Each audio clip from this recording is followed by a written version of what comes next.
தனித்தனியா கோயில் குளம் அலைவதும் எதுக்கு? அம்மாவின் பாதத்தில் கற்பூரம் கொளுத்து ஆனந்த கண்ணீரில் அபிஷேகம் நடத்து. காட்டு வீரங்கெல்லாம் கொடுத்தா தாம் மதிப்பு, பணக்காவி தூரவி எல்லாம் விழிஞ்சா தாம் மதிப்பு. பணம் கொஞ்சம் இருந்தாலும் கொடுத்தா தாம் மதிப்பு, நீ மகன் என்றால் உன் தாயை மதிச்சா தாம் மதிப்பு.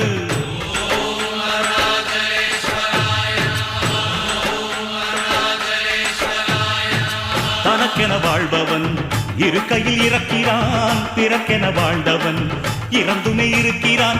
உன்னை விடவும் எனக்கு வேறு உறவு இல்லையடா, என்னை என்றும் வாழ வைக்கும் தெய்வம் தெய்வம் நீயடா. அதாண்டா இதாண்டா அருணாச்சலம் நான் தாண்டா, அன்னை தமிழ்நாட்டு